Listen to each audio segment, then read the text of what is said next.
another episode of the Atlantic CIL podcast. I'm your host, Donald Campbell, the Executive Director of Atlantic Center for Independent Living. I'm here with my guest, one of my favorite people from the Department of Disability Services, Cristine Chickadel. Hi, Cristine, how are you? Hi, good morning, Donald. Great. How are you today? I'm good. And we're going to talk about a great topic, a very important topic that I've had many questions about, and that is ABLE accounts. And Cristine, tell us a little bit about your position. I know you're focused on ABLE accounts and sort of what you're doing for the New Jersey Department of Disability Services. Sure, thanks. And thanks for having me this morning, Donald, or today. Yes. For this. This is great. Yeah, and Donald and I go way back, kind of. We do go way back. Yes, I used to work for the Atlantic County Office of Disability for about 6 years, and Donald and I work closely together doing a multitude of different projects there. So, like you said, before I joined the team at the Division of Disability Services in Trenton, I worked in Atlantic County government. I did ADA work there, disability advisory board. So I've been in this world, this genre of disability services for quite some time. And now I'm at the state level in Trenton at the Division of Disability Services, representing the New Jersey ABLE program as the state representative for New Jersey ABLE. That's awesome. So tell us, what are ABLE accounts, Cristine? How would you explain it? Right. So ABLE accounts, well, first and foremost, ABLE is actually an acronym, and it stands for Achieving a Better Life Experience. But ultimately, what ABLE is a savings account, very simply put. ABLE is a 529A, with the A standing for appendix. So it's part of the 529 College Savings Tax Advantage Savings Law that many of us might be aware of. ABLE accounts are owned by a person with a disability, and really what it is it helps people with disabilities and their families save money. Just one more thing I'll say too about that question, what is an ABLE account? ABLE accounts do have options of saving money in a checking savings account or a portfolio investment account, or you can really do a combination of both.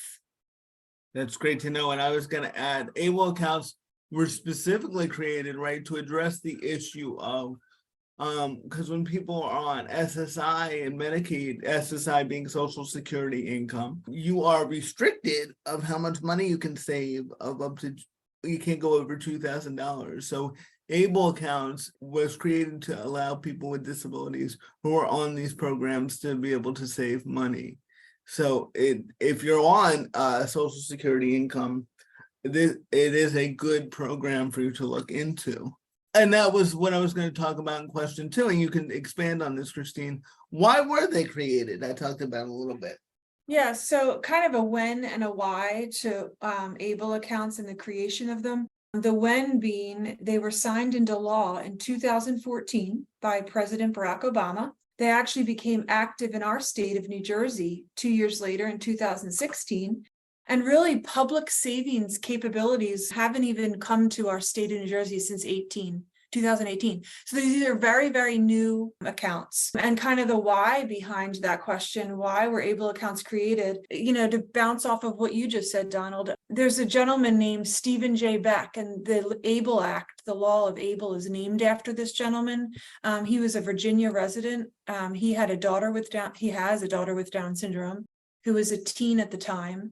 And he saw really a gap of her savings and independence based on what you mentioned, those $2,000 savings thresholds. It's so unfortunate, and it somewhat dictates a life of poverty, for being a little bit crass, for people with disabilities to not be able to save beyond $2,000 in their own names. So Beck saw that. He championed this law to Congress. And after many years of going through the trenches, he saw it pass into law by Obama in 2014. Well, I didn't know that story, and that was a great way to explain it. And it really shows the importance of advocacy and telling your story, because like you said, and I don't think it was crass at all, it's really honest. If you can't save money, that really does hurt your ability to escape poverty, because he can't save money. I mean, we all know that's one of the keys to building wealth and building your own personal income, is having some savings. So to be restricted from doing that is really counterproductive, and I'm glad able accounts have tried to correct that and have given people a vehicle. But you're right, a lot of people don't know that about them. And also, 2014 wasn't that long ago. I mean, it was, almost a decade, but not quite. So, and my next question was going to be, so who is eligible to open an able account, Cristine? Who's eligible? Sure. So ABLE accounts are opened by a person with a disability, and they're owned by a person with a disability. So to be eligible to open one, you have to have two components, basically. The first one being the disability has to be present before the age of 26 years old. There has, just on a side note to that component, at the tail end of 2022, we just saw legislation pass that age will be increasing to the age of 46. And that will happen in the year 2026. So right now, at this day and age, the disability has to be present or onset before the age of 26 years old. And the second component has to have you have to have one of these three. You have to be eligible for SSI or SSDI. You do not have to have them. We just need you to be eligible for one of those. Secondly, blindness as deemed by the Social Security Administration. Or thirdly, a severe similarly disability that a certified licensed doctor can attest to or write a letter. So that's it. And then you can open an ABLE account. ABLE accounts are actually no doc. So you don't need to provide any documentation. It's certified under, as we call it, penalty of perjury. So you can just literally go online and apply and enroll, if you will, for an ABLE account.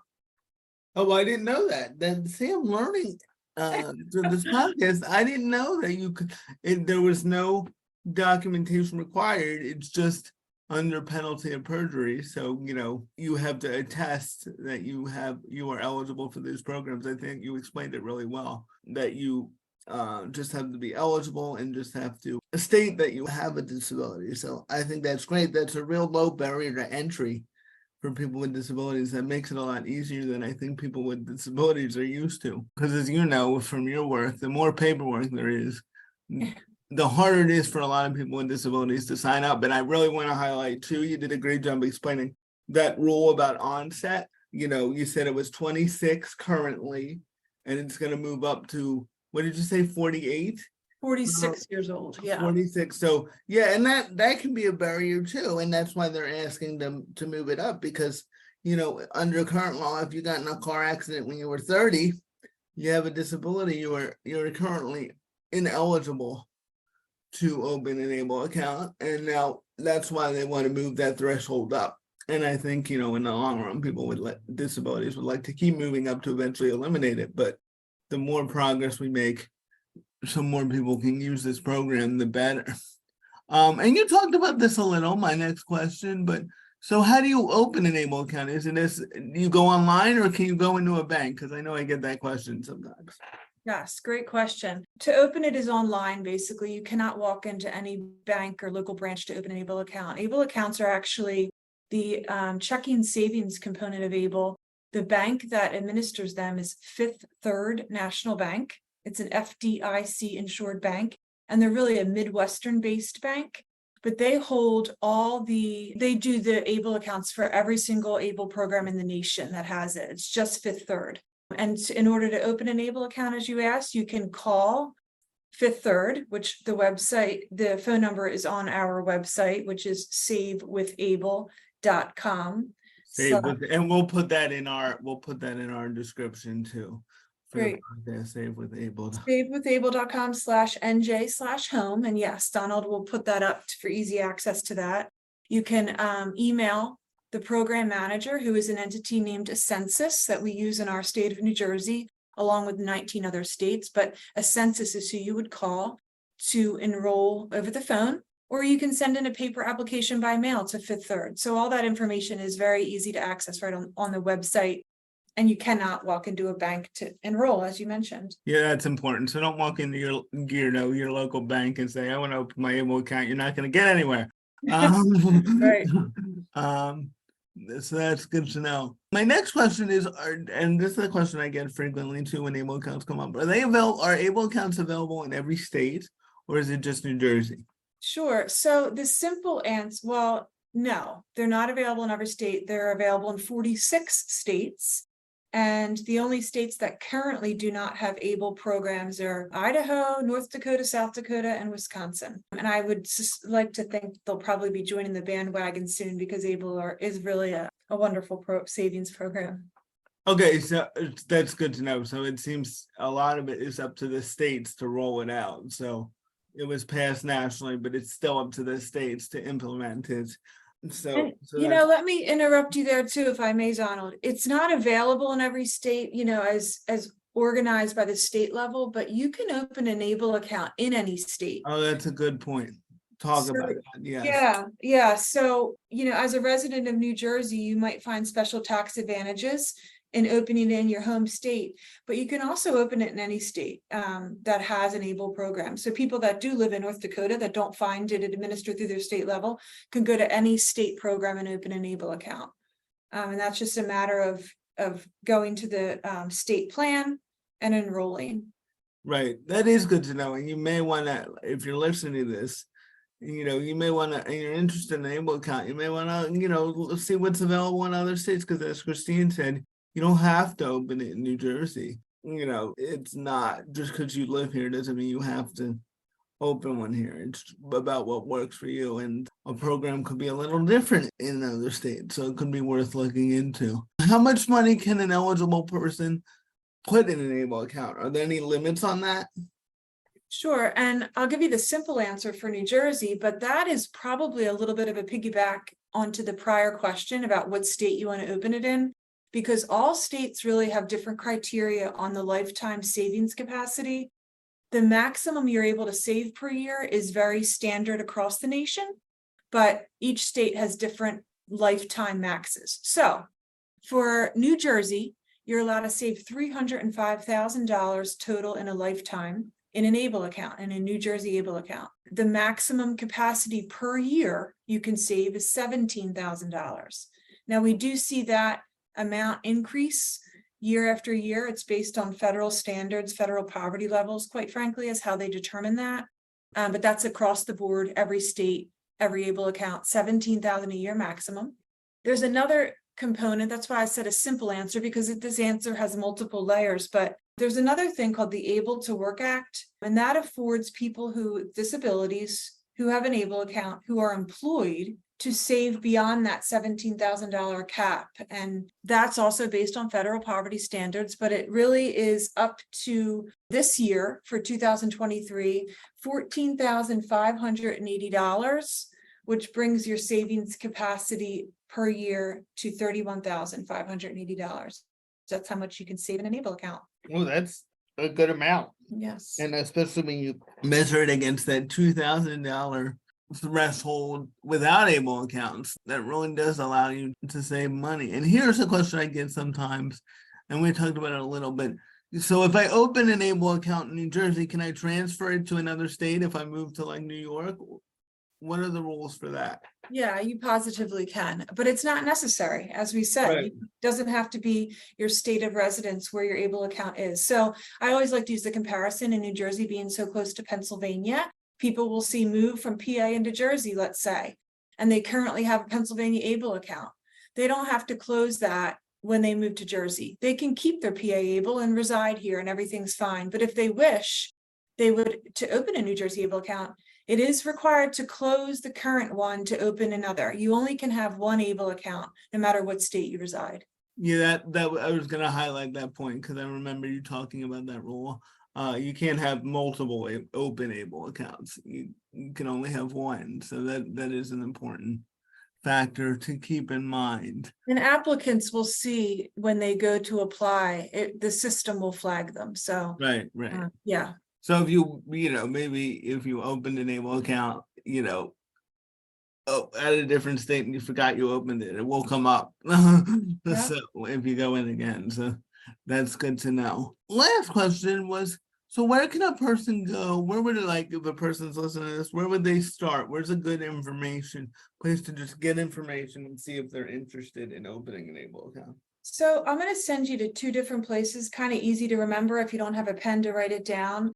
SaveWithABLE.com is our general website for the 19 ABLE plans in our alliance, but we scroll to the bottom to get to New Jersey. But another really good resource too is ABLE NRC. That stands for ABLE National Resource Center.org. So www.ablenrc.org is a really great resource. There's comparison tools on there. There's ambassador stories. There's a multitude. I mean, it's very robust. They are managed by the National Disability Institute, really well-run organization to answer all your questions. But ultimately, don't hesitate to contact me. I'm your representative here in the state of New Jersey, and I will put my phone number out there. It is 609-631-2451.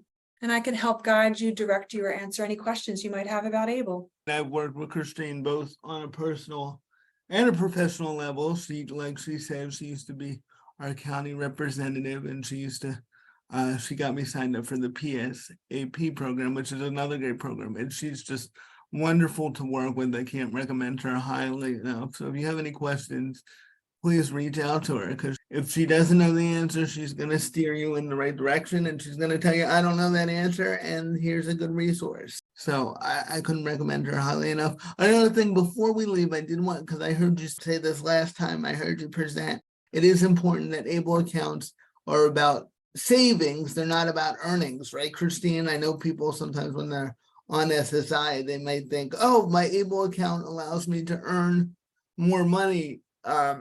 But that's not the truth. It's about savings, not earnings, correct?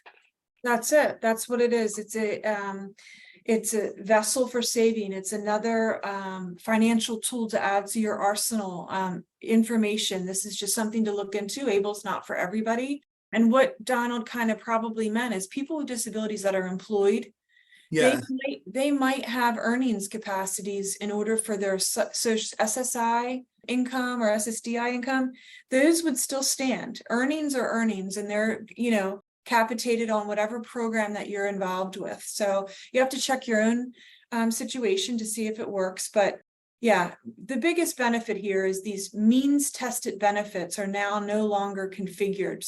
Benefits loudly, like Medicaid, SSI, HUD, TANF, SNAP, all these federal means tested programs. These programs will not look at your ABLE savings when determining your benefits. And that's yes, and that I just wanted to highlight that point, because like you said, people need to check and make sure if they're on Social Security income, if you can't earn more than you're allowed just because you're on an ABLE account. But if somebody wanted to put $2,000 for your birthday, like a family member, in your savings account, in your ABLE account, now they could do that without threatening your benefits. So that's the difference, and that's what ABLE account, it's like you do.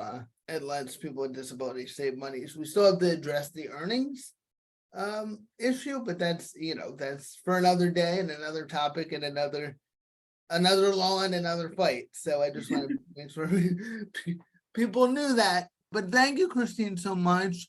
You gave a lot of information in a quick period of time. You were absolutely wonderful. And people have any questions, please reach out to Cristine. And you can also reach out to the CIL if you have questions for me, but I will point you in the direction of the Division of Disability Services and Cristine Chickadel. Also, I know, Cristine, you do a lot of great presentations. So if anybody's listening to this and maybe they're in a disability organization in the state, or they work for a disability organization, I would definitely consider bringing Cristine in.